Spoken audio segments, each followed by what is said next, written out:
Hello, my name is Ashrin Yakub, and I am doing the art critique essay for Professor Woods on April 24th, 2023.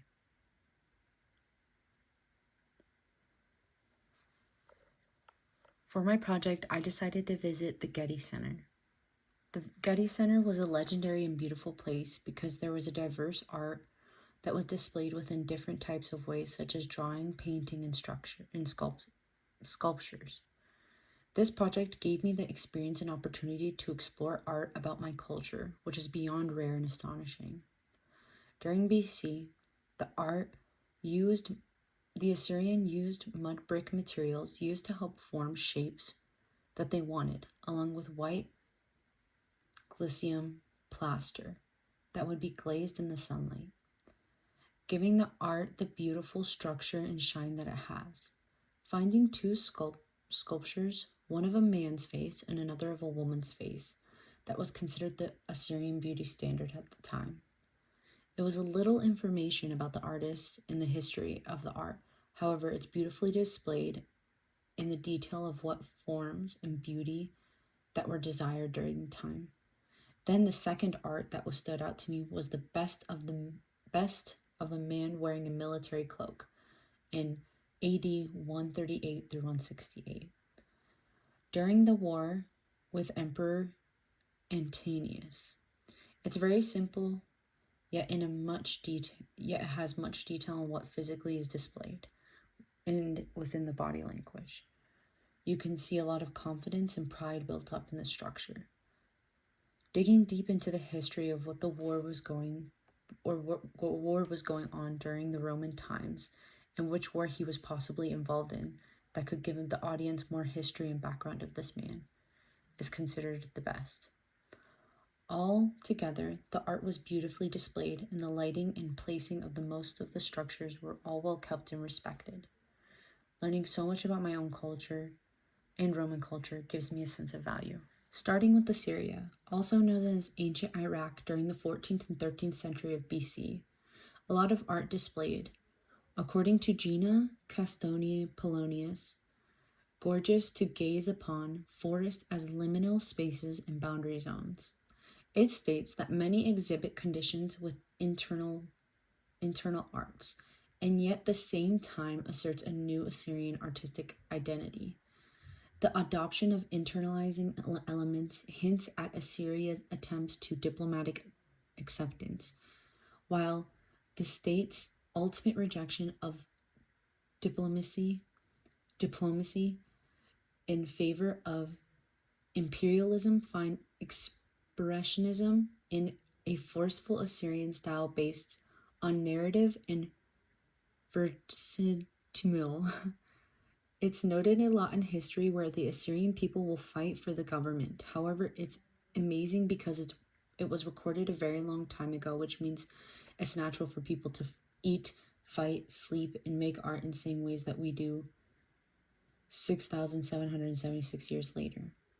According to the Getty Center owner, he believes that a lot of Assyrian artifacts were expressed through the power of propaganda of the king, through the built-up of his ego and intimidating people through comparing himself to big lions and large birds.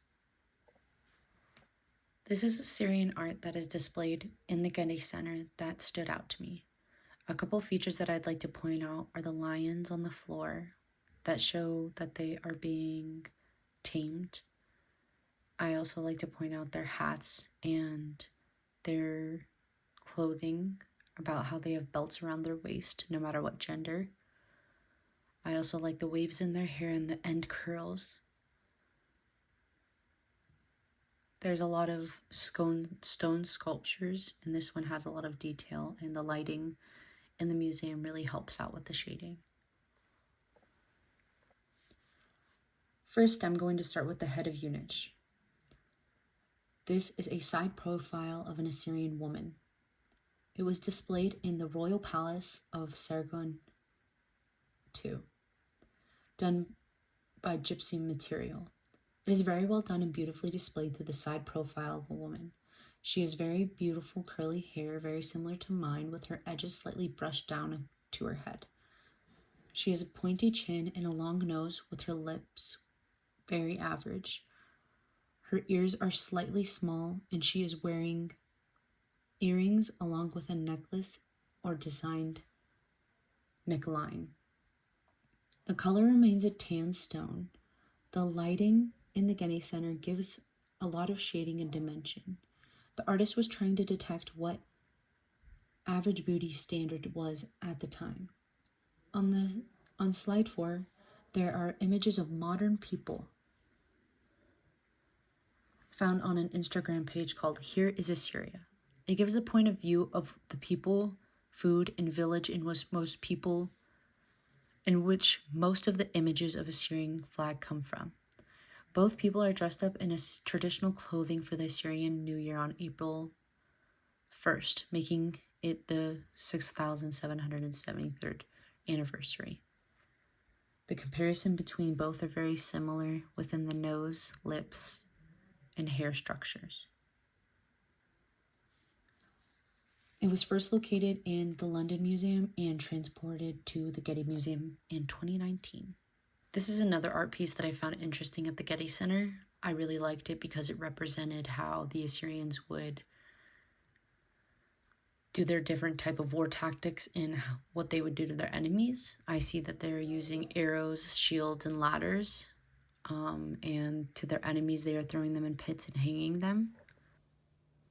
This one is labeled the Lion Hut because it looks like it has 3 layers, and the Lion Hut narrative told on this relief of the Ashura Palace that the Nineveh is divided into 3 horizontal registers which lead to the top and bottom right to the left. So there's a little bit more information, but this is just another piece that I found interesting. This isn't one of the art ones.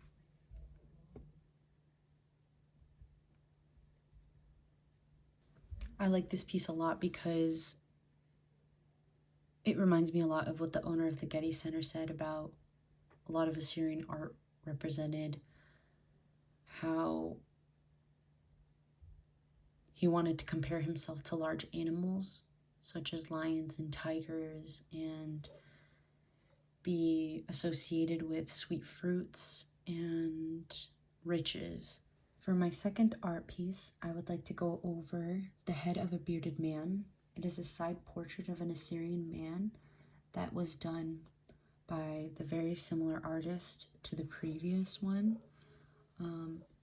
It was displayed in the royal palace right next to Sargon II, similar to the prior art, done by the same artist and used by the same material.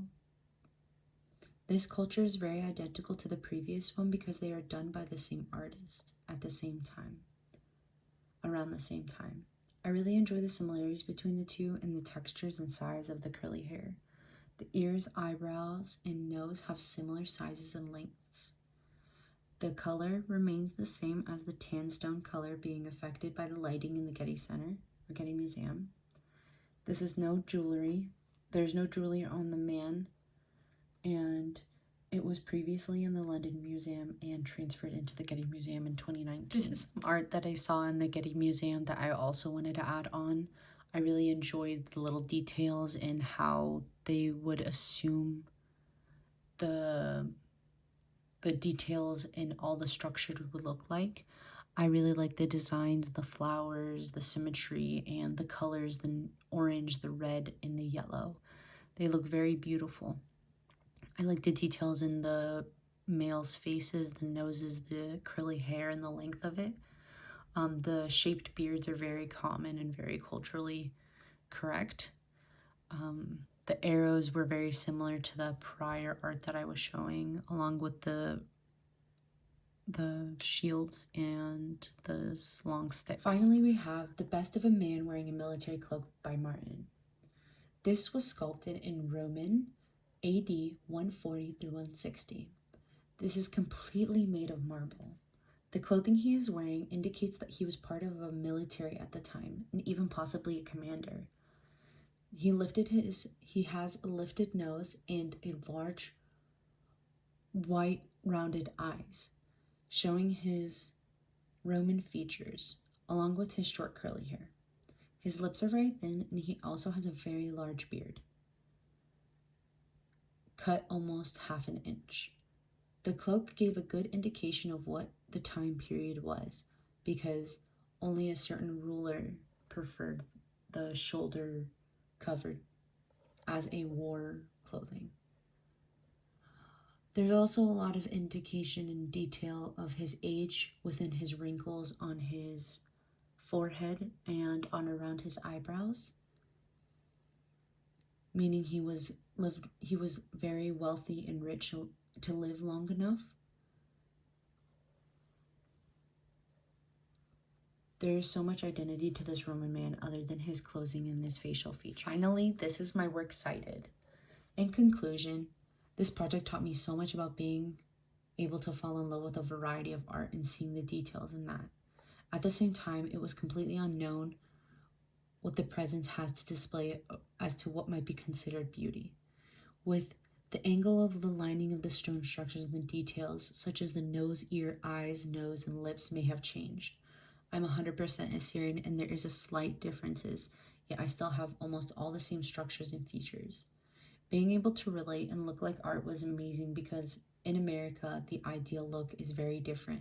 However, the true Assyrian art gave me a new standard. Even within Roman culture, they had their own sense of style and very similar with the curly hair. All the art expresses beauty within the fine details of the sculptures and carvings. Thank you so much and have a beautiful day.